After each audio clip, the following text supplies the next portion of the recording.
Chan, I'm Chipo Chung, and welcome to the legend of the traveling Tardis. Welcome, everybody.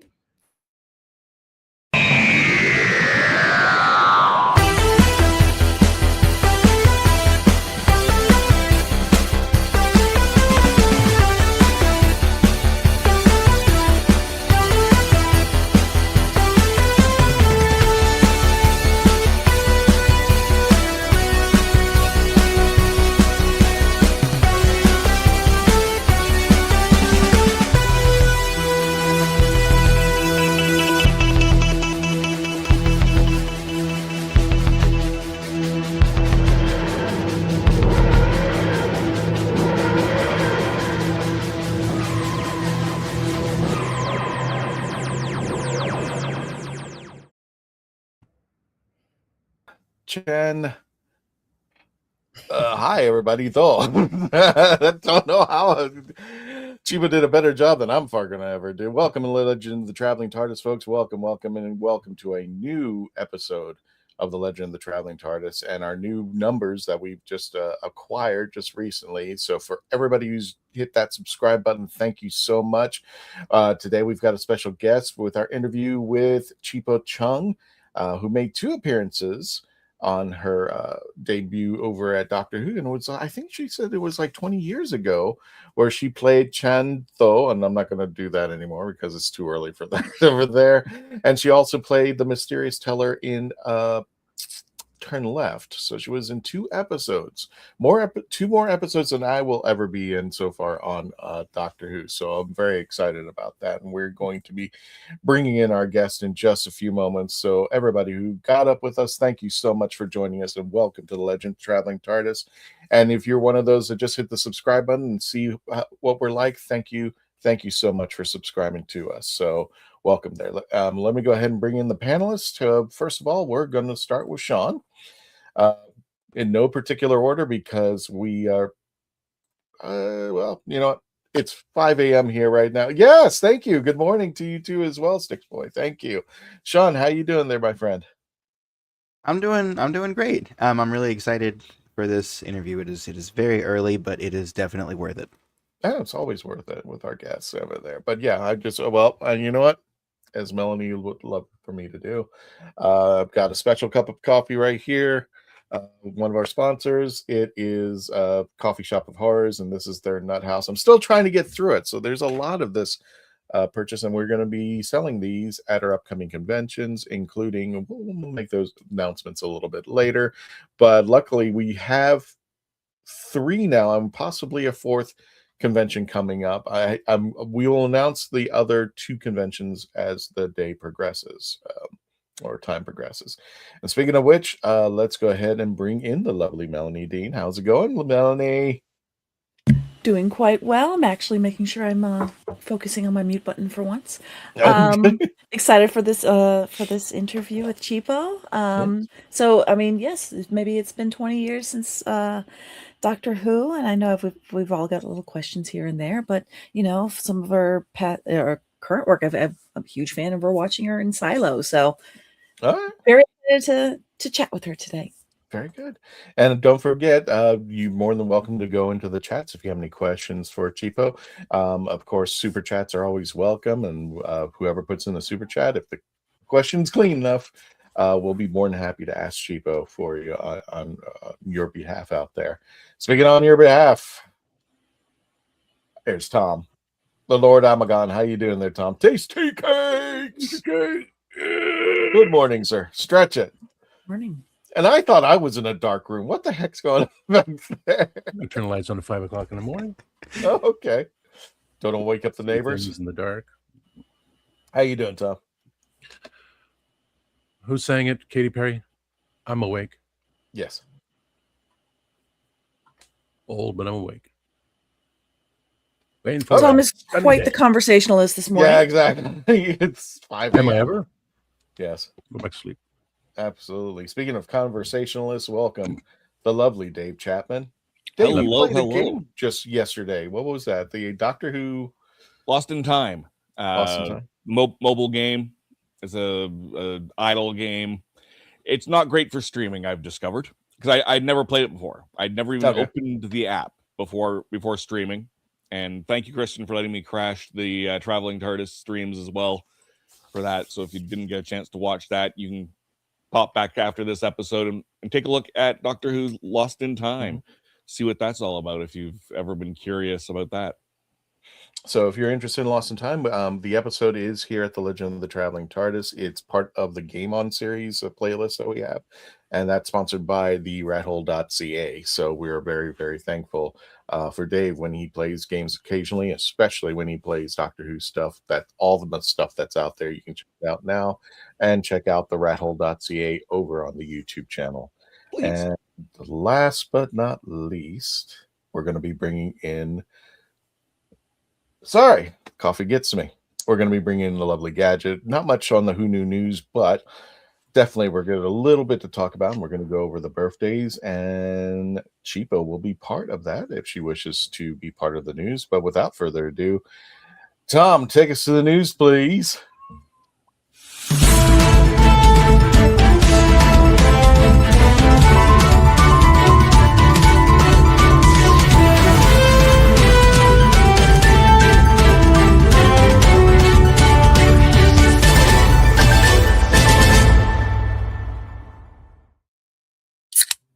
I need my soda. Yeah. Seriously, 5 o'clock in the morning. Yeah, this is how actresses get through things on set. Chipo, we're this professional. There's no kind of professionality. I don't drink coffee, and I like tea. I'm very Irish on that side, but the Italian, yeah. I never got the Italian coffee. So, yeah, and I know there's something back there. I know you guys see that, because congratulations again on 126, and we are now validated, aren't we, Christian? What's that? Didn't YouTube validate us as, like, they gave us a check mark and stuff? Yeah. Yes. Well, not only are we at 125, and now we're at 126,000 as of yesterday, which the people are still coming up. But thank you, Gadget, for reminding us. Yes, just of 2 days ago, we became a verified YouTube channel. So now we're only the silver button. We are a verified YouTube channel. And people have been asking.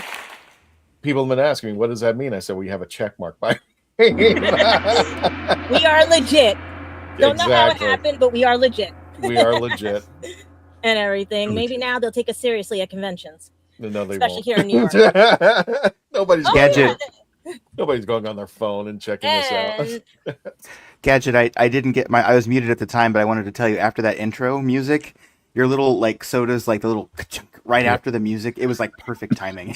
Oh yeah, like for how early it is. Oh, yeah. I we do got that. a special guest, and this is how we introduce them. But soda opening up on the news. Well, That's great. I'm sorry, guys. I had absolutely no clue that by calling this time, I was going to make you all stretch out. No. This is why people like us. All right. Wait. Chipo, first of all, if you've ever seen our episodes, you're not the first, and you won't be the last. And that's just the way it is. It's okay. It's. I always joke around and say, why did I just get Star Trek or Star Wars? Everybody's here in the United States. In fact, one of our future I'm not guests actually in the United Kingdom at all. I'm actually in Zimbabwe. Of all places. Okay. Oh, nice. Yeah. That's where I'm originally from. I'm only saying this, and our team doesn't know yet, but we are landing another interview, and the gentleman in question is in New Zealand. And when I went to research how the time zones are, it's a 17-hour difference. UK, it's only 5. And when I checked to see, I was like, oh, okay, well, maybe you'll put us at the night. Nope, 3 a.m.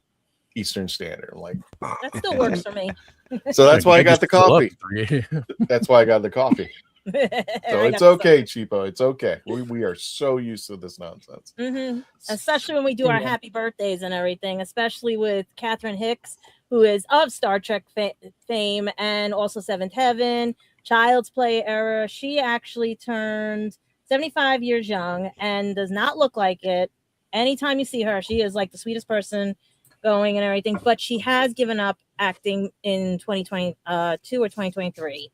So she is no longer gracing our screens, but she is gracing our cons. Hopefully we can get her back into something because she is a very good actress. Maybe another Seventh Heaven reunion or maybe something with Star Trek, but who knows, especially since Star Trek had their 60th anniversary recently in Las Vegas. Whereas now we also have to honor somebody, especially when we had 2 Ronnies to deal with. But this is the original Ronnie. I honestly don't think we're going to have a Seventh Heaven reunion, but never know. That's true. You never know. Interesting. Yes, it will.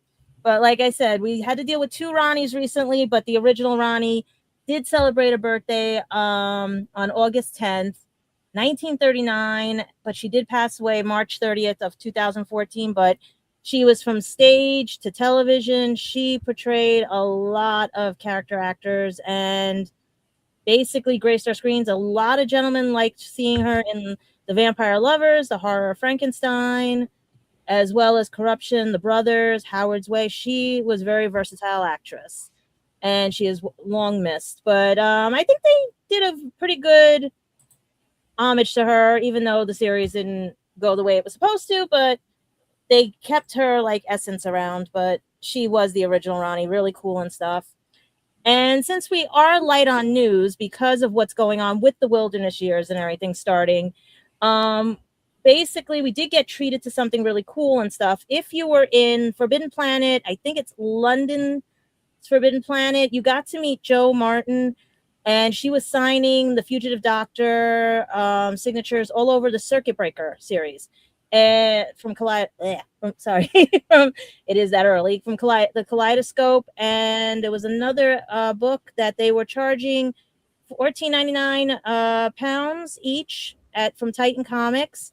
If you picked them up at the store, you got her autograph, and that was on August 8th, this past weekend and stuff. So those lucky few, if you want to show them off, send it in to us, because everyone said they had a ball there, and even the owners were even promoting on their Instagram channel to have everybody come in and meet her. And a lot of people had just either missed her or were stuck in traffic on a train, because there was one Instagram that was really funny about how they almost missed seeing her. But at least we have something to look forward to during the wilderness years with the Circuit Breaker series. And also to look forward to is also Big Finish, but we do have some sad news, is that one of our Big Finish actresses decided to step away from her full-time stage acting career due to memory issues at the age of 93. She was in the Doctor Who universe, including the War Master, Solitary Entertainment, and Forth with the Hope. That is Dame if I can pronounce it, Sienna Phillips. And many of you have heard her stories on Big Finish, as well as she was in the 4th Doctor's Adventures, the War Master, Lady Christina, other appearances in Torchwood.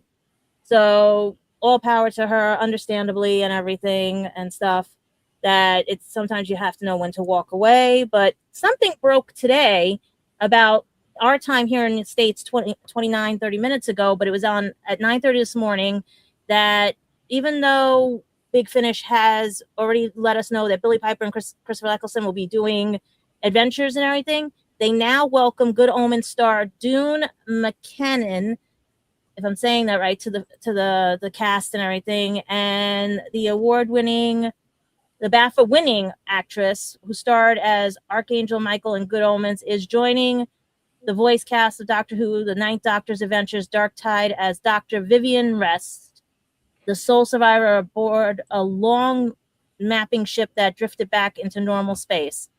So that's not bad and everything. So check those out on Big Finish. But the craziest thing was in a recent, which they answered my question, podcast of Sparks and Chaos, if many of you don't know, is a anime My Hero Academia, but one of the main hosts, Leah Clark, is a big Doctor Who fan, and she was trying to explain in the recent episode about Doctor Who to their other co-host, Kyle Phillips, who cannot wait to see the TARDIS. So if we're at the conventions, we might be able to pop in and get a picture with them. But it was just funny how she was trying to explain it, and he had never seen the show. So I'm hoping that maybe now Leah and everybody else, and I told them to come watch us.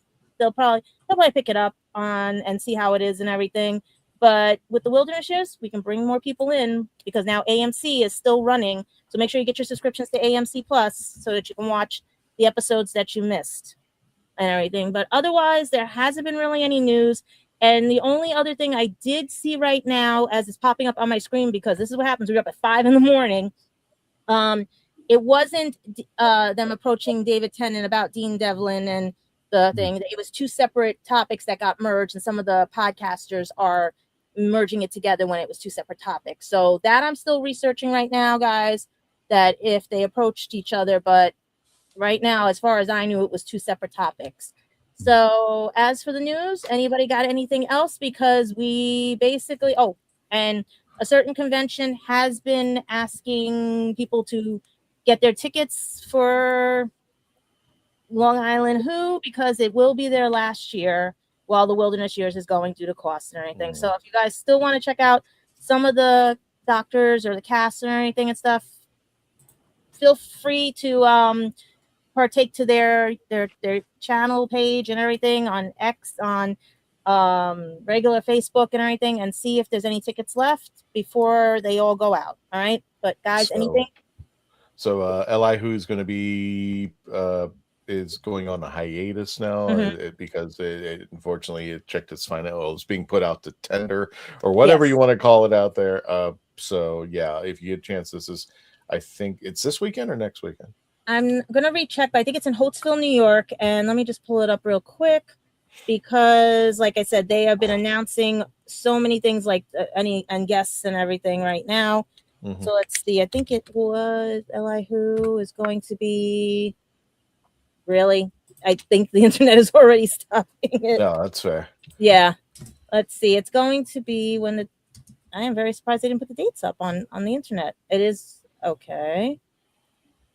Well, while it's going to be August 14th through the 16th in Holtzville, New York. This at weekend. The Holiday Inn, at the Holiday Inn Islip Airport East. Gotcha. So get your tickets now. I know that I think their VIP sold out. So if you haven't gotten a ticket, this is going to be their last. Daphne's going to be there. Fraser's going to be there. Peter Davison. I know he's going to kill me on that one. Is going to be there, and Samir is going to be there. And guys, just check it out. Katie Manning's even going to be there. Cool. Oh, Katie. And I plead the fifth on everything with that. Otherwise, yes, there would have been. Okay. So, otherwise, that's it for the news and everything. You guys got anything? Well, I want to give a special thank out to our friends over at NostalgiaCon. I got to visit them this past weekend, and especially I got to see Brian Herring over there, who Chipo, he is the puppeteer for Beep the Meep, and he does a lot of puppeteering, but he is better known for the guy who handled BB-8 from the Star Wars series. But he also took care of Beep the Meep during the Disney Plus series. And for those of you who may not be familiar, you were some people have been asking, especially I just want to let the new folks know, no, Catherine Hicks was not on Doctor Who. But when we get a hold of Chipo, she's going to be joining in the ranks of all these folks. So I want to thank everybody who got their picture with the Traveling TARDIS. That included Brian himself. Oh, I got you, Tom. I'm sorry. Just this one. I got this one. That include Brian himself. And I know Melanie, big fan, I think. Tara Strong. Mm-hmm. Big fan of that. Yep. Yes. Those legs. Yep. Tara Strong. Those legs. Yep, Harley Quinn herself. She graces New York a few times. And I was introduced to Susan Eisenberg, who is better known as the voice of Wonder Woman. She actually now does a podcast with our fellow podcast mate himself here. I believe it's called Justice Limited, I believe. I'll check it out. But Susan and James Engstall from the Geek to Me Radio, they both do it together. And plus, Chipo, where are you going to find pigs in space? It's right here at the Legend of the Traveling TARDIS. And there is a video with pigs playing with the Traveling TARDIS. Unfortunately, one tried to eat it, and that is the Traveling TARDIS itself. This is the icon. This is our Mickey Mouse. This is the one that started it all. He's taking a little siesta right now. But yeah, they have a zoo in there, which was really cool. And I wouldn't say zoo, but there were animals you got to interact with, and they asked for a small contribution to help in their projects with these animals. One of them was a kangaroo, a baby kangaroo. You get to ride a camel, and the other one were these pigs. And of course, the TARDIS had to be with the pigs. And that's how we got there. But there is a video out there on our YouTube channel if anybody wants to check it out. So, without further ado, Gadget, you want to wrap up the Who Knew news? On the mute button? Should I push the button? Like I said, we got Li Who basically going into tender. We have all the other stuff. If anybody was at the signing for Joe, please let us know, because a lot of your Instagrams have been funny and really cute and everything. It was a really nice event, and it was looked like it was well organized. So I hope to see more of that coming soon. But also check out Big Finish. Check out all the stuff that's going on, especially now that we know one of the cast members from Good Omens is going to be with Christopher Eccleston and Billy Piper on audio. So let's see what happens, But otherwise, I think that's all the news. And again, a shout out to Sparks and Chaos, because they had me on and answered my question. But I love that Leah is a Doctor Who fan, and she always has been. So I can't wait to get her picture if you guys ever catch her at the conventions. Got it.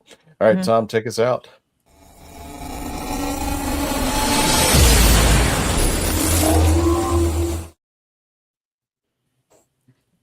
I think, Dave, should we take a commercial break? And yeah, do it now.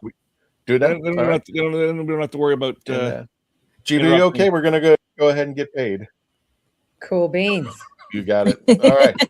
Well, without further ado, when we return, we're going to be. There we go. When we return, we're going to be introducing the lovely Chipo Chung from Doctor Who made her appearance in Utopia and Turn Left. And we're going to be talking about her career and her upcoming projects. When we return, please continue to stay logged on, tuned in. Tom! I pushed the button. I didn't listen to that voicemail. I'll tear open that letter you sent. Don't you tell your friends I want you back. I gotta leave you now and unread, because you've already said those words that switch my heart to dead from loving you. So you'll stay ghosted and I'll stay focused. I'll sew in close. The spell stays unspoken, a dark silhouette of a marked man, and I'm broken. Right down. I didn't listen to that voicemail. TikTok, that story you sent. Don't you reel me in to get me back. I'm gonna leave you now. So what's your favorite Western? Is it this one, or maybe one of these? Is it a revisionist Western, an anti-Western, or maybe it's an all-time classic? Whether your favorite Western is in black and white, vibrant Technicolor, a spaghetti Western, a neo-Western, a comedy, or maybe it's only really Western in spirit. Whatever it is, this is the podcast dedicated to determining the top 100 Westerns of all time. Every second Monday on YouTube, Spotify, and Apple Podcasts. It's Horses on Film.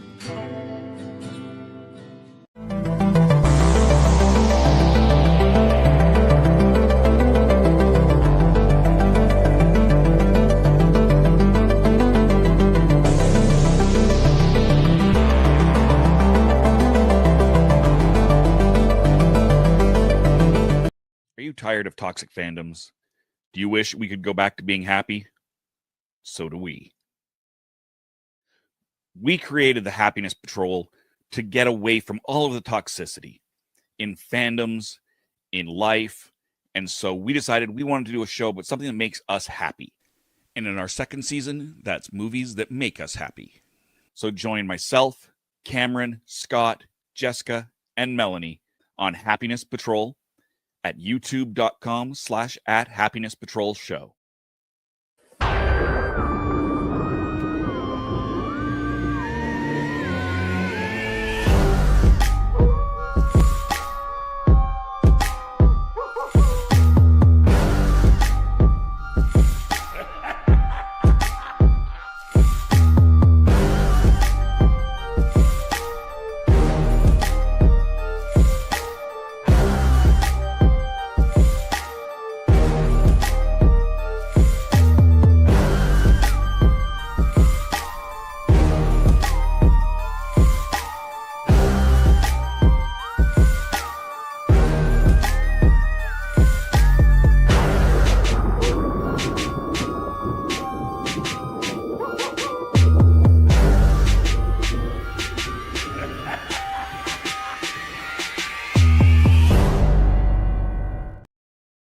Hi, I'm Janet Fielding and I played Tegan Javanka in Doctor Who, and this is the legend of the travelling TARDIS.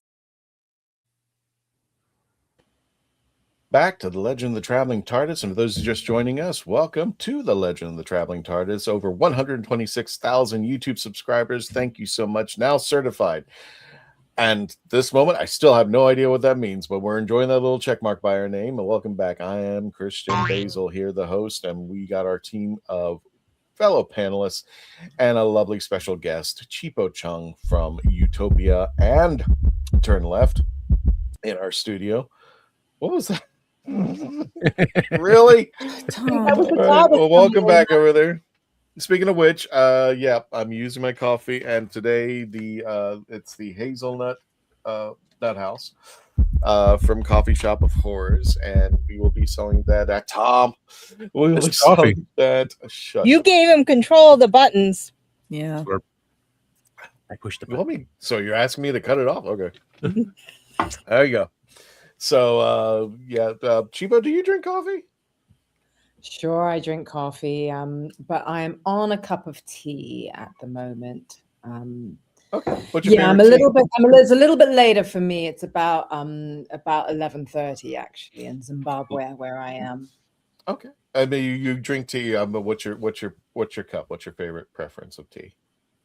Oh, or what we call in London builders, which is just black tea with milk. Yeah, I do the full range though. If you're in my kitchen, and tea is not a very American thing, is it? I have a whole drawer full of various kinds of herbal teas, rooibos tea, rooibos spice tea, a lot of ginger tea. So yeah, we tea it up. I'm half Chinese, so actually the most tea I drink is probably green tea. Oh. Yeah, we drink quite a bit of tea, but we tend to like put 1,000 cups of sugar in it, whatever kind of tea it is. That's Americans and the Canadians on that side of the ocean, they seem to be fruit teas, which I think are better sweet. Nah, experiment with green tea mixed with hibiscus with a little bit of lemon and honey is good. I actually make concoctions. Tea is slowly coming over here on the stateside, where more and more people are having, are enjoying. Like, personally, I really do enjoy a good rooibos teas. I like that they tend to be caffeine free, if I remember. But yeah, in Zimbabwe, you can actually order at a restaurant something called a concoction. You can ask for a concoction, which is, what a concoction is generally is ginger. Ginger and lemon, but deeply boiled ginger and lemon, and then of course you want some honey in it. But I love the fact I do make it sometimes for myself with a hot toddy. That's good for this night, a hot toddy. But I love the fact that you can go to a restaurant and order a concoction and get it. Yeah. Does it tend to be a little bit more on the spicier side since you're using ginger? That specific that ginger heat. Super gingery, yeah. And I love ginger. That's definitely one of my It's a good warming herb. Yeah, but like all people, I am also addicted to coffee. So, cheers, everyone, with my cup of tea. Well, cheers to you too. But it's we go the other way because we go to the iced tea, and there's nothing like Southern iced tea at all. I mean, you don't have Southern iced tea unless you had one cup and you've hit diabetes when you hit it. So it's tea flavored sugar. It's just pure sugar and maybe some tea with it. That's how we a little bit of tea. Yeah, awful. Zimbabweans would love that. Because this is diabetes country where we like to put seven spoonfuls of sugar in our tea, and I'm not joking. Really? Not me, but it's pretty standard here. People like their sugar. No. You don't have Southern tea unless the ghost of Wilford Brimley's following you around as you're drinking this stuff. Can we all just agree that sugar? Did I just date myself by saying Wilford Brimley? Perhaps. Our house. Great. Can we all just agree that sugar is amazing? I mean, I think that's what the world is saying, that sugar is the goat. Chipo, before you got your 2 roles in Doctor Who, were you a Whovian? Were you aware of Doctor Who at all? Or was this your first experience? No, I was aware of Doctor Who because I grew up in Zimbabwe, and it's weird what came to us and how television is such a universal culture. I mean, I grew up with the A-Team and Growing Pains. Remember Growing Pains? Yes. And a lot of American TV shows of the 80s. And then we also got a lot of British shows. And Doctor Who was one of them. They probably would have been reruns of Tom Baker. And I remember them being quite scary, but I must have been quite young. So no, Doctor Who was not completely new to me when it got revamped. And it was like such a huge deal because it had been a huge gap, right? Between the 80s and the noughties. So it was a real throwback. It seemed like a real throwback. And that's something that's just really wigging me out at the moment. You didn't say happy birthday to me, even though it's my birthday. What? Next week. No, I didn't hear I that. didn't want to say anything when I did my homework, but I wanted to be very respectful. It's your birthday next week. But the thing about coming of age, it's just so weird that, you know, when I did Doctor Who, Tom Baker was like ancient history. It was so, you know, another century basically. But that's probably the amount of time span now between when I did Doctor Who and Doctor Who going on now. So I am that old school, and that's really weird to me because I still think it's 2006, and 2006 was just. I mean, I was the other day listening to Madonna's True Blue because I was a fan in the 80s, as was every little girl. And True Blue was released 40 years ago. Yes, 40 years ago. Oh, that's so funny. That's so goodness. Don't put a stamp on it. It hurts. I know. So all I'm saying is that being here on this podcast with you is a bit of a time warp for me, and coming of age to the ripe old age of beep. I find it really confusing that somehow, but maybe culturally we're on this exponential curve. Are we with technology that? I mean, the difference between the 50s and the 90s was massive, right? Yeah. But between the 90s and now, it's not, you know, we're still in the same decade, aren't we? Isn't it still the 90s? I hope so. Yes, it feels like it. In our brain.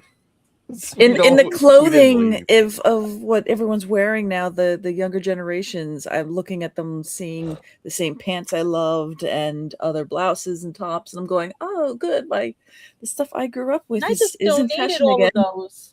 I just donated all of that because I'm looking like everybody's wearing the stuff. I just donated like crazy.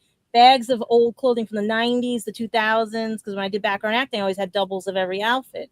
So some of them were brand new, and now Target's selling them. Yeah, it's on Poshmark now.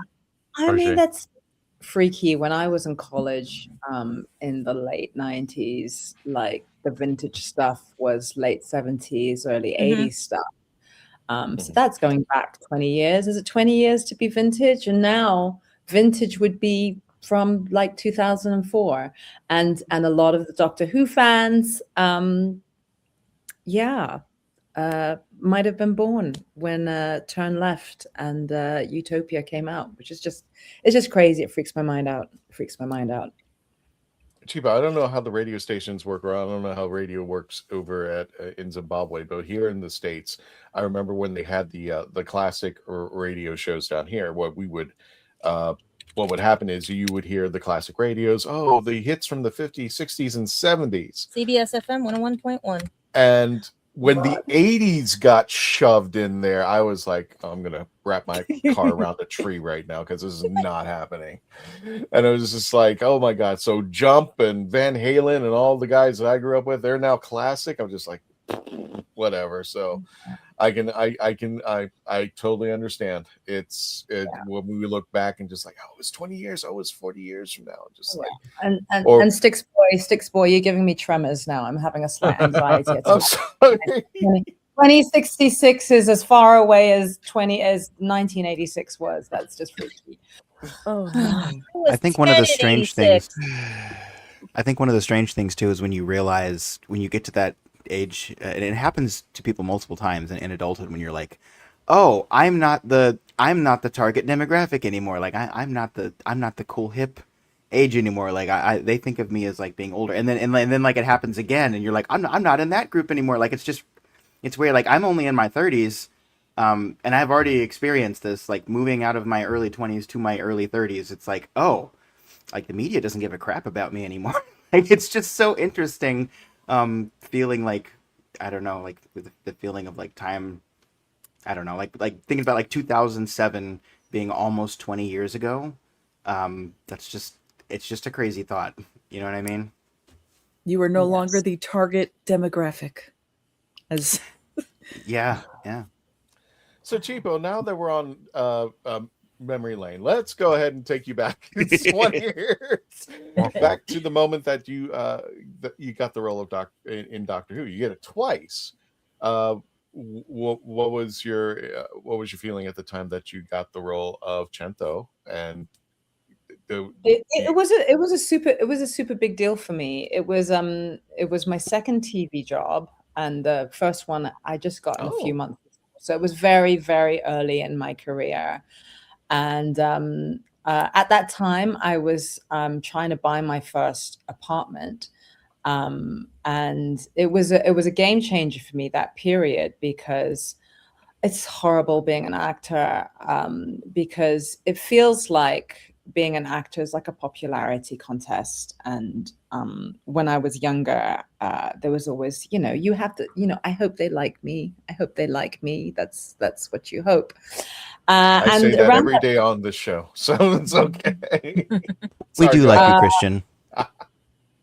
Things shifted because I was trying to buy an apartment and I needed a mortgage, and I had to go into what became more scary, was going and speaking to a bank manager and trying to front like, I was a competent person who was making money. But it was around that period that for the first time I went into auditions not thinking I want you to like me, and just thinking I want the money. Give me the job. And it completely shifted things, because it takes your ego out of it when you like just need something technically and want to show that you're competent. I remember for my audition, I had really long hair at that time, and I had these big bunches at the top. And I guess I was going for like, I am half Chinese, and was just leaning into something that was like a cutesy teen Asian girl. I think the pom-poms did help. And that was directed by Graham Harper, who was actually a classic Doctor Who director. He had directed, it 20 years before. And I was really, grateful to him, excited. It was weird. I remember my agent sort of being befuddled by it, because she didn't think it would do all that much for my career because it was under so much heavy prosthetic. But I was super psyched. And then I was quadruply psyched when I found out that I was going to be acting opposite, legendary Shakespearean actor. Because when I became an actor and moved to England, I, like many American and non-British people who are actors and move to London or move to the UK, they want to act at the Royal Shakespeare Company. That's what my ambition was. Doctor Who wasn't really in the game plan, but I did get to star opposite Derek Jacobi, and Derek Jacobi in that a completely different kind of fandom. If you're into that kind of stuff, for my my A level, that's like 12th grade English. We studied Richard II. And I think I watched Derek Jacobi's BBC Richard II about 11 times when I was in high school. So I was like quadruply psyched to act opposite him. And it was hilarious to be living out my childhood fantasies under this humongous layer of prosthetics where there was like robotics in my head. So actually underneath it all I could hear was and sort of watching him lip syncing while acting opposite him. But, I got to shoot him with a really cute laser. So it was one of those weird, living the dream moments. Not quite the dream as I had imagined it. Maybe some, crazy, fucked up nightmare dream where I'm an insect alien, a cute, sometimes some people think sexy insect alien, but still acting opposite Derek Jacobi in a key climactic moment. So yeah, it was definitely career high for me at the time, and I still remember it with much heart and love for Chantho. How long did those prosthetics take to get on in the day? Oh, hours. It got shorter, but like 3. I think it probably started at like 4 hours and then got down to 2.5 or something like that. But it was massive. And I remember we shot consecutively 5 days in a row. And it was so weird to look at yourself and so full on. But then at the end of the day, they, had to kind of peel it off a little bit like a V monster, but with a lot of alcohol, I suppose. And the first day when we wrapped, like my skin looked amazing because it was like the most amazing like exfoliation. But by day 5, when we were taking it off, it was like, oh my God, I feel like it was like they were peeling off my skin. It was so paper thin. I don't know how many layers of skin had been taken off. So yeah, definitely suffered for my art. And I thought back to Star Trek at that time. And who was it? Who was it? Worf? Is that right? Yeah, Worf. Yeah. I don't know what, maybe they did it different then, but I just thought back to those like regular players who have to wear prosthetics. I would die. 5 days was really enough for my skin. Definitely. I just remember when they were when they were talking about Marvel, when Robert Downey Jr. first started as Iron Man, he had to, they built this suit for him, and I think, if I'm not mistaken, guys, essentially the suit became a green outfit at that moment, and they just like built it in as so it became this green thing. So I was just like, I think over time, when you were in the role, they were still doing prosthetics and stuff, but I think it probably now, if you were to do the role again, it'd probably be a lot easier. Although the Chantho thing was a little like, how did they convince her? It's like, how did they make her do it? And at some point, it's just like, did you trip over yourself? And it's like, okay, this is getting annoying. Well, it was also like carrying a vase on your head, because there was actually a machine on the top under, whatever was on the top of her head. That's where the robotics controller was. So they did take it off for lunchtime. But at the time, I also felt like immense privilege to have a mask of that level of expense. And it was also, I wasn't alone out there because I had my robotics team on the side playing with me too. Yeah. They were having a great time with it. Yeah. I wanted to ask if it's okay. I know, like, you're talking about these experiences on the set, and I think, I was talking a bit ago about like time passing so fast. I think for Doctor Who fans, we really, once someone appears in the show, it's like, I think Doctor Who fans are very loyal with how much like they appreciate people who've been in the show. I think for us, it's like no time really passes. But so I'll try to avoid asking like the annoying questions about the set and everything that you probably have been asked before. But basically, both of the episodes you were in have very extravagant sets. I mean, in addition to the extravagant costume you're talking about, they were very very thorough and elaborate sets. What do you remember of just being there and like the lighting and all the different props that were on location? Like, what are your memories of that?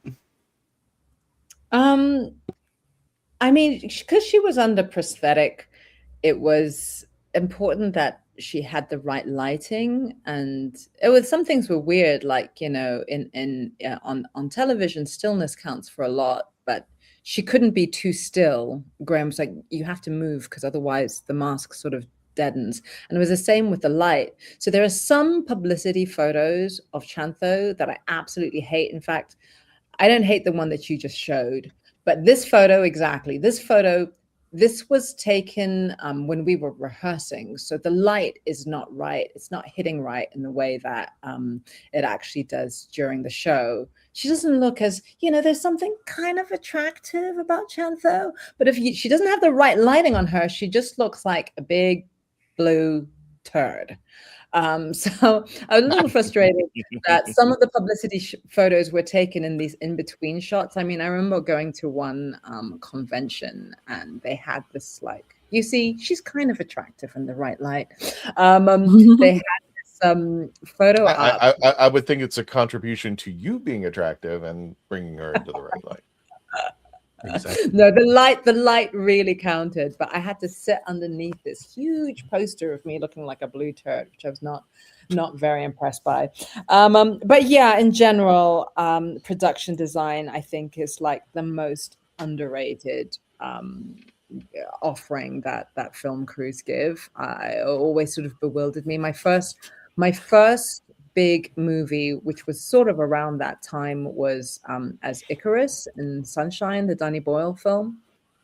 And that was like a spectacular set. Is any of you into Sunshine?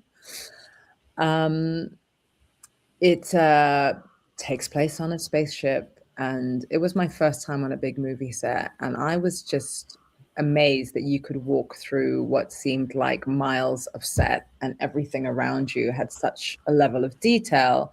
And it's all written off when you watch something. All you're looking at is like the actor's face and close up, and everything's blurry in the background. But if you're actually on a set and you look at just, the amazing thought that's been put to things.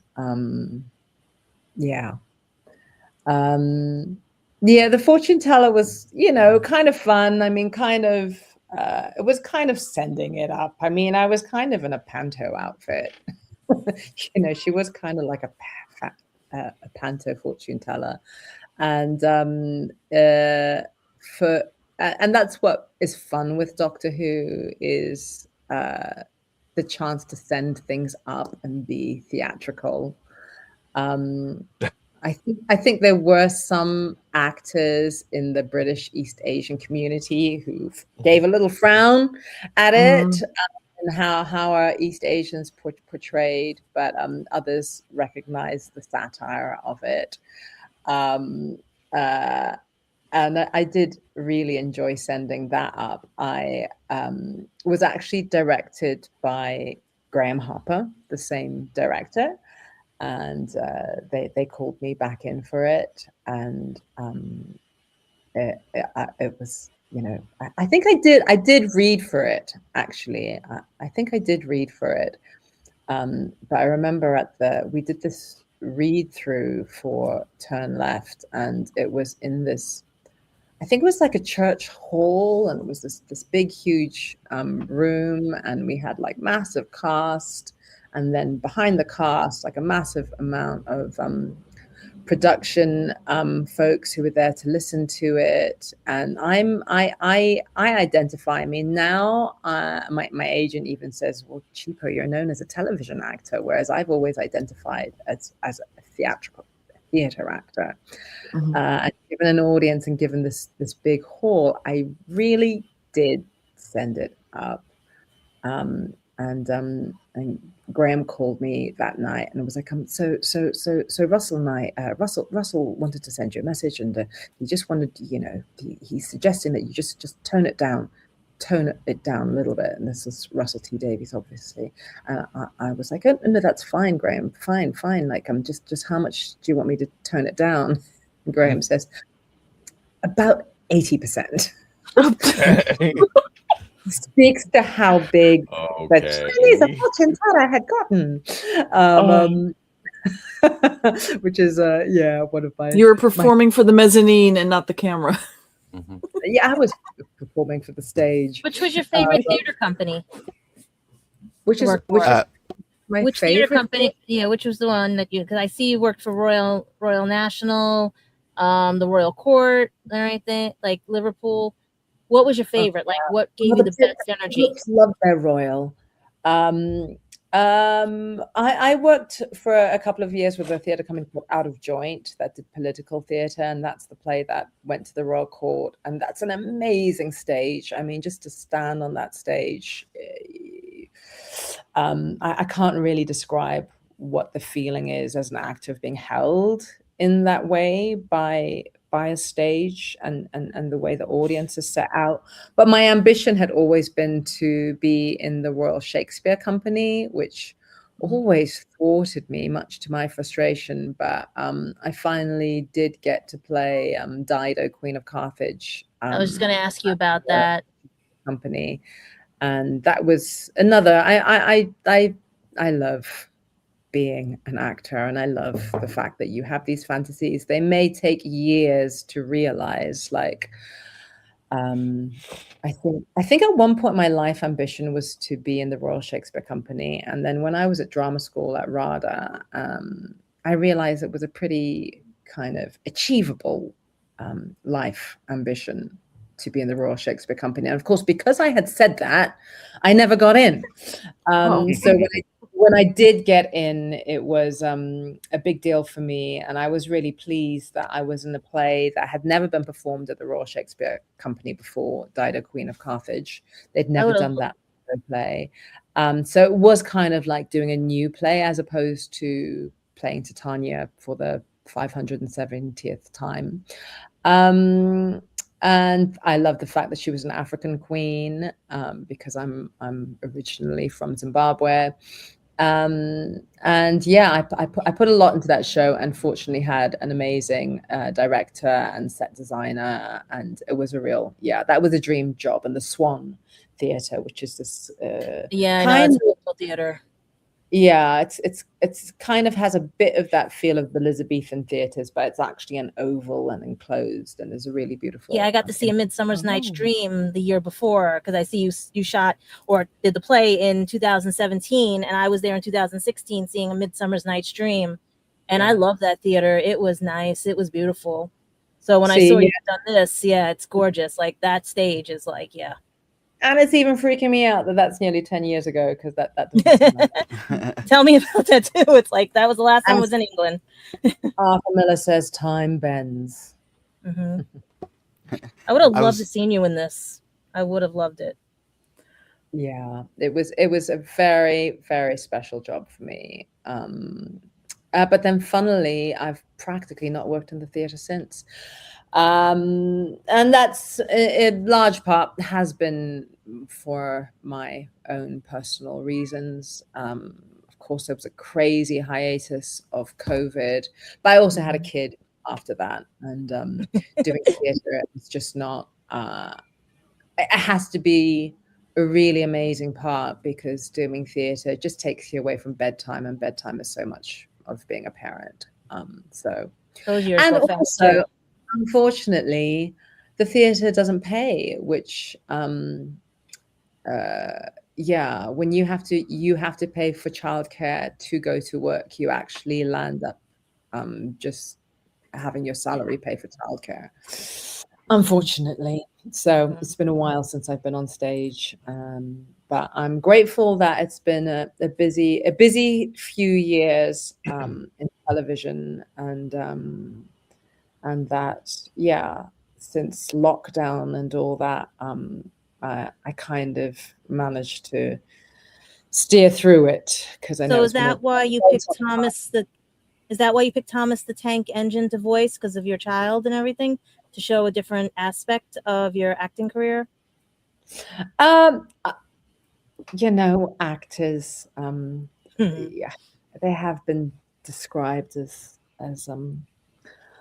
yeah, we'll do anything really. But I love the fact that at drama school I got trained for a lot of things. So I read a lot of audiobooks. I've done some video games. Senua's Sacrifice is a big one, where I play the narrator. And yeah, I play the voice of the Chinese Engine and Thomas's Big World Adventure. And I also play the voice of Min the Mapmaker in the Octonauts. So that was really the one which I could show off to my kid about, because he was really into the Octonauts. But of course, when I love that series. They just don't understand what that means. My kid's 7 now, and it has become a thing for him asking, what shows have you been in? What shows have you been in? And I did show him Chantho the other day, and he and I look forward to him being the right age to fully watch the episode. What did he think of that? Just Yeah, no, he thought it was very funny, but it was kind of.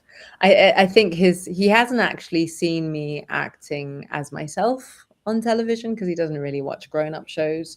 But I remember Min the Mapmaker really confusing his head when he was 4. That I guess the illusion of what cartoons were. And again, I think it was odd for me, I think, when I played Chantho. The funny thing is, though, how many people recognize me as Chantho. I remember once being in a line, LACMA. I was trying to see the Tim Burton exhibit some years ago. And I get to the front of the line, and the guy selling me a ticket goes, "You're Chantho." I was like, not a question, just an assertion. I was like, okay, how do you know that? You've seen pictures of me? He was like, no, I can tell from your eyes. Oh. That is a man who watches a lot of Doctor Who. You're my boy, Blue! Yeah. And I've been spotted a couple of times as Chantho, which I find super freaky. But, Doctor Who fans are on their own level. That is hilarious, too, because it's not like your face hasn't been in the show, but they recognize you as Chantho. Yeah, that's the one. Definitely. I was gonna say I've been having problems with my mic, but I was gonna say you were talking about like sending it up when you were playing the fortune teller. I think I was just gonna say, like, I'm glad that you did that, because that is such a crazy bombastic episode that having you say that right before the opening credits, like, I think I don't think that episode would have worked nearly as well, like setting up the mood without that. Like I think that was absolutely, like, I think that kind of hit it out of the park, and like setting up the kind of like I said, the bombastic nature of how big that story is in Turn Left. You know what I mean? Yeah. It's very as a performance, tongue in cheek, and for me, I guess it's it's challenging coming from different cultures and representing different races, and also not really sitting in any clear archetype. And I guess I embraced with gusto the opportunity to, play things you wouldn't be able to do on any ordinary day, and to have permission to do that with love and respect, of course. But yeah, to do something that's theatrical on television is a wonderful opportunity, and a lot of the times I've been in much more serious things, so it's good to have a laugh sometimes. Chipo, have you ever been to Disney World or Walt Disney World or Disneyland or any of the Disney parks? When I was 5, my cousins were in LA, so is that Disneyland? And Yeah. Oh, In LA, yes. and In California's Disneyland. yeah, and then hey, I did go after my college graduation. I'm having weird flashbacks. I'm Well, having weird flashbacks that I've been again. There wasn't just that one time. Well, the But reason yeah. why I'm asking is that when you told us the story about somebody recognizing you as Chipo, we call it, or at least it's affectionately called here, the cast member curse. And what I mean by that is I used to work as a cast member with a lot of other folks. My wife works at Disney as well. And what they mean is I'll be working at Jungle Cruise or one of the attractions that I used to work at. But when I used to go into the parks and play, you know, take off the costume and take off the name tag and everything, I'll just be walking around the normal stuff. The guests would walk by the cast members and ask me for directions. I'm like, I'm not even in a costume. How do you know that? But I guess they've been looking at my eyes. I think that's what it was. So we recognize you working there, your eyes. So we asked for directions. So I was like, you suffered the cast member curse. So Yeah, it's crazy. It's freaky how much of your identity is, just in your eyes. Yeah, funny. Yeah, my memory of Disneyland from when I was a child was quite traumatizing because my family were trying to get me in a picture with the chipmunks, and one of them kept walking away. You know, that was their shtick, but one of them kept walking away every time they got to take a photo, and it was really distressing to me. But you know, they were just clowning. Yeah, those chipmunks can be funny. But yeah, my next trip will be Disney World because my son is obsessed. Disney World is the one in Paris, is it? Orlando, Florida. There's one in There's Paris Disneyland. There's one in Paris, Paris. Tokyo, Yeah, Shanghai. the one in Paris is the closest to London. I mean, I live in London and Zimbabwe, so Paris one is the closest one to me. And yeah, my kid is obsessed with Disney princesses, so gonna have to get that in. Given that you split time between the UK and Zimbabwe, how do you juggle still, finding the time, also, with your child, finding time to either audition or find work or like, because as I mentioned at the very beginning, I watched, Silo. So was very excited to see that you were going to, be on here with the Silo and I always butchered this, His Dark Matters. His Dark Materials. Thank you. I always say that one wrong. But yeah, how are you able to, juggle that with living in two different, areas and everything else? I'm so grateful to technology. Yeah. I mean, I remember even like 2012, I did a stint in LA, pounding the pavement, going for auditions and stuff, and sort of saying to my agent at that time, if anything comes up in London, could I tape for it? Because American casting directors have been doing self-tapes since the noughties, since 2000, 2005, around 20 years ago. But the British hadn't caught up, and it was kind of the philosophy: if you weren't in town don't book a holiday because you'll book a job or an audition. You would just miss it. But now there is a huge amount of parts that I've gotten from self-tapes actually sitting at this table in Harare, Zimbabwe, which I send via WhatsApp to my agent that have gotten me work. Yeah, a lot of my recent work has been gotten from here. And some actors really hate self-tapes, but I love them because I'm an international person. And the only reason I need to be in London is if I have to be on set. And obviously my kid's enrolled in school there. So that's the thing. But it's been a huge help. And it puts a bit of distance, but as I've learned, as I've grown older, difficulty is not a challenge if they really want you. In fact, I think it's something that agents like. It's like, what can I give them to make it a bit more difficult to book you? So it's not really been a problem being here. I've always wanted to do a job that shoots in Cape Town, because Cape Town is like a 3-hour plane ride from here, and there's a lot that has shot in Cape Town over the past 20 years. But of course, when you really want something, it just doesn't happen. It'll happen. I'm still waiting to shoot in Cape You'll Town. manifest it. You will manifest it.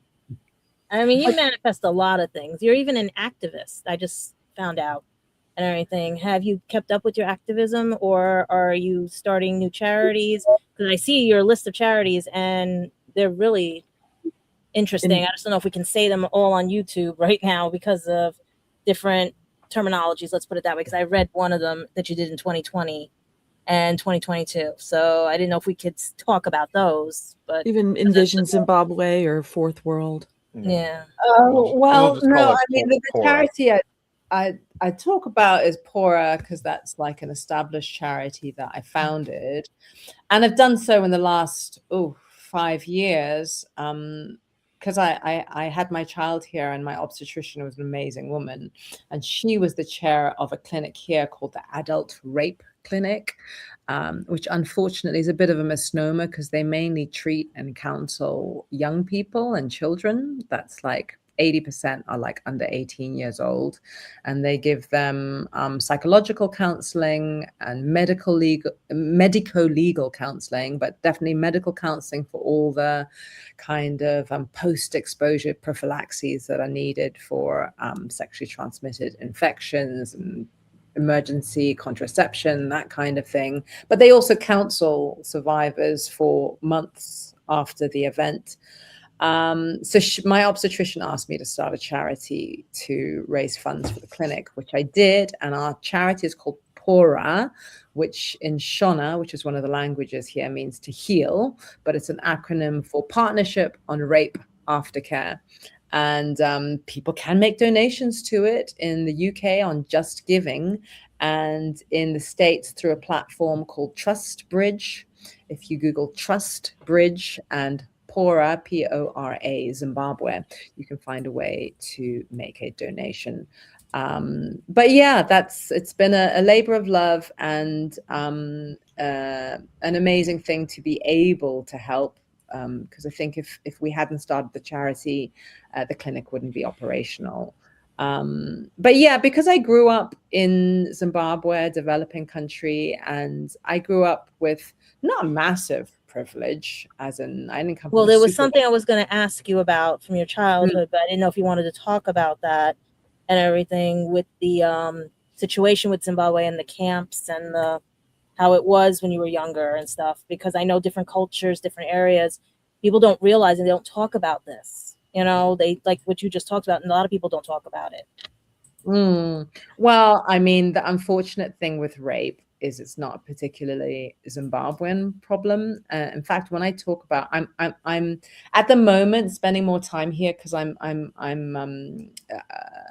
in pre-production, doing castings this week for a film that I'm going to be co-directing and I'm producing, which is about a pregnant 15-year-old girl who's been engaged in a child marriage, which is in some cultures, girls do get married very young, even though it's illegal. It's illegal in Zimbabwe, but girls do get married as young as 12.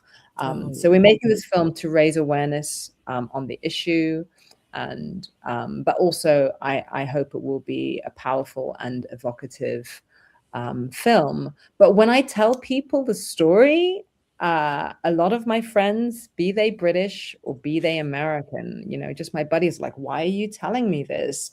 And as we talk, it comes up that they had an experience of this when they were a child. So unfortunately, the exploitation of vulnerable children is just something that happens worldwide. And is something we need to talk about, because I don't know the actual figures, but for me, I think 1 in 3, 1 in 4 of my friends, and I don't think that I am, in a strange group of friends. I think just normal people have had things happen to them when they were young. Now you recover after and go forward with your life, right? How do you recover and go after? And often, it's so taboo and it's not talked about, and parents don't want to talk about. People don't know how to talk to children about it. And the horrible thing we find at the clinic is often they'll meet with a young person, like say in their early 20s, and they go into therapy and they'll discover that actually the first trauma happened when they were 7, and it's been something that's been repeated in different ways. I think there is something where the psychological vulnerability actually keeps calling it in if there aren't ways of safeguarding, ways of learning how to. I'm not at all putting that on the victims, but that there needs to be support to ensure that it's not something that repeats. So yeah, I grew up in a developing country, as you were saying. When I was like 6 months old, my mom took me to a refugee camp where she was helping kids get an education. This was during the liberation struggle from a kind of apartheid Rhodesia into a liberated Black majority Zimbabwe. And just the levels, I'm a middle class, come from a middle class, like intellectual background, not like highfalutin, super wealthy, but you're still so much more wealthy than, the poverty levels are so much more extreme. So yeah, for me to really have a conscience, for me, I struggled. I tell you, I struggled. Coming out of drama school, and I went to RADA, which was a very posh school, but coming out and wanting to have an ambition of being, a movie star or a TV star, or even just being really successful, being famous, I really struggled with that concept of wanting individual success in a world where so many people are experiencing challenges. And so activism has always been, I suppose, what's allowed me the freedom to have a job that is like my hobby and my play and my fantasy and fun. And what a privilege, to be picked up in a nice car and then be pampered, because that's what it's like as an actor. You are kind of fluffed the whole day through makeup. Do you want a drink? Do you want that? Do you want this? And I appreciate that I have that kind of privilege, but I don't think I could live. From my background, could not live with that privilege without trying to do something for people who have so much less. So, and I like the fact your mom was an advocate for education and everything, and she would bring education.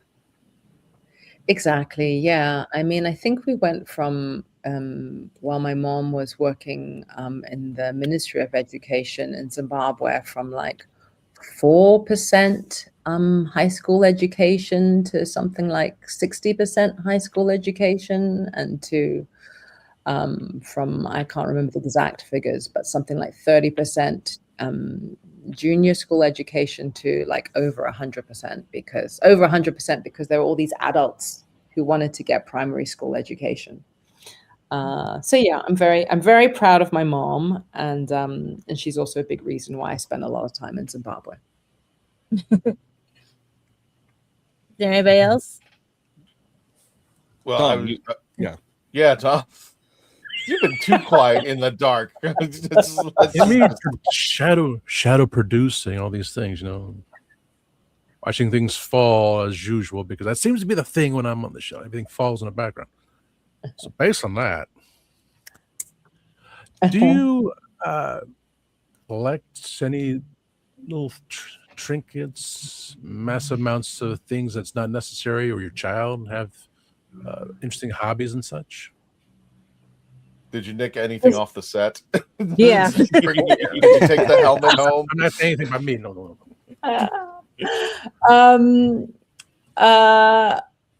Have I nicked anything off the set? I plead the won't fifth. I plead the fifth.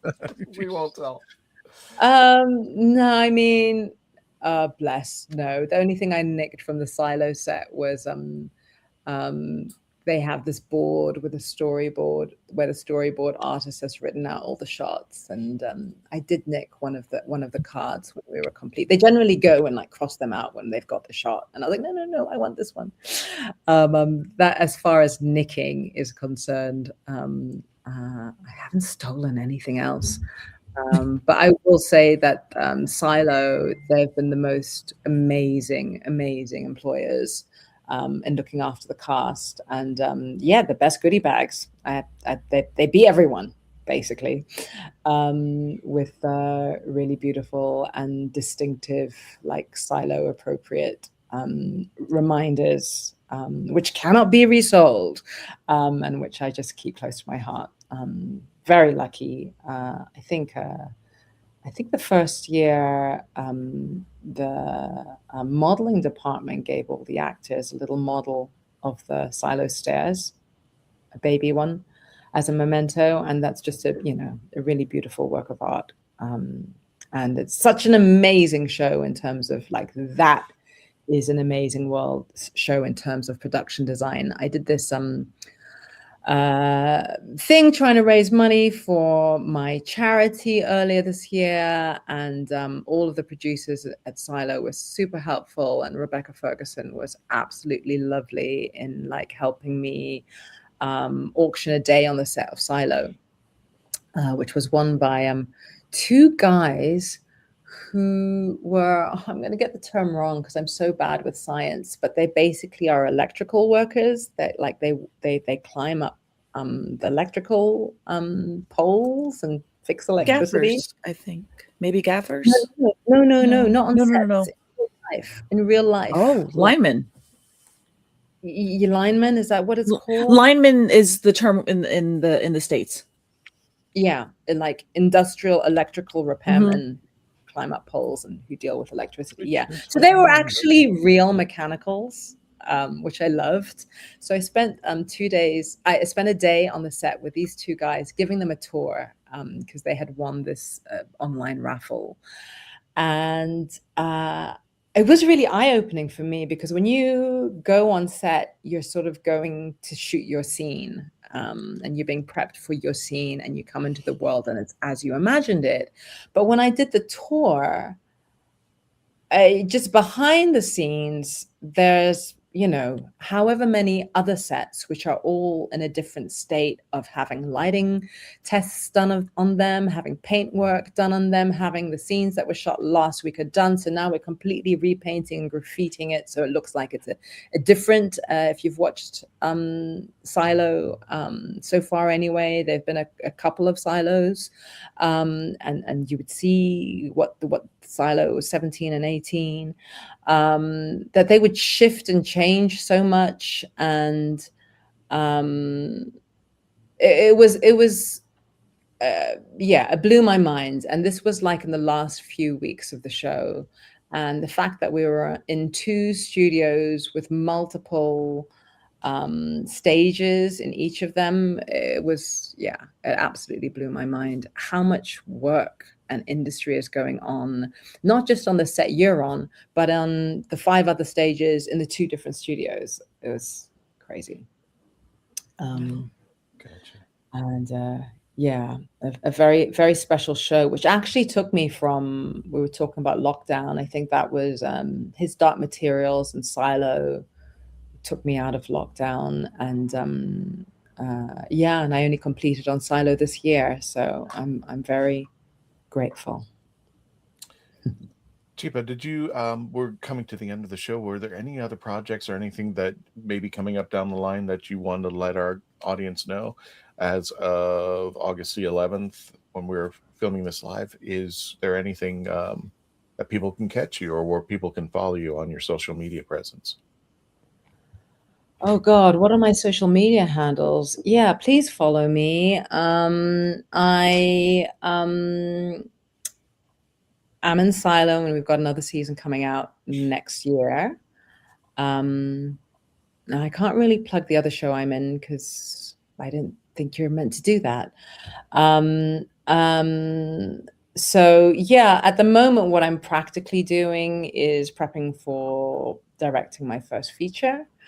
So this is the film about the pregnant 15-year-old girl. So I'd love people to follow that. And yeah, I do. If people want to know about my activism and charity work, I obviously let people know. Mainly I'm on Facebook, but Instagram is really more my vibe. So I hope that you come along on the journey. Gotcha. Dave, I think did you ask a question to Chipo?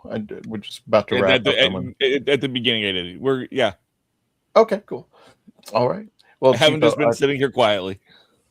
Yeah. You're worse than been Tom. Fascinating. With the lights on. Okay, folks. Well, we're going to go ahead and wrap up the show. Just a reminder for folks, and we are going to be making new announcements about conventions that will be coming up. But the one that's coming up very shortly is going to be in a couple weekends. Epicverse Fan Con, August 21st and the 22nd. You saw our sponsors, Kitchen Killers Barbecue Sauce, and you saw Coffee Shop of Horrors. We'll be selling those items there to help the show.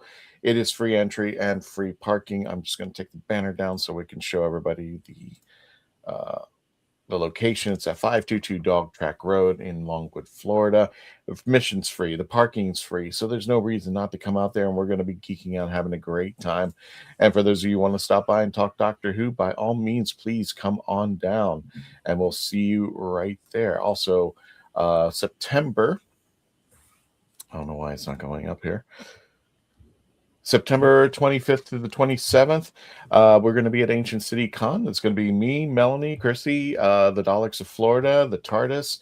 All the Daleks of Florida are going to be there. Again, this is going to be at the World Golf Village Renaissance Resort. And unfortunately, we just got the word that the Caddy Shack that was right next door has closed down, and that was just heartbreaking. I was talking to Max Michaels, who runs that convention. He was like, "That's heartbreaking." But we'll find other places and other means. And if you haven't visited St. Augustine, Chipo, you got to go to St. Augustine.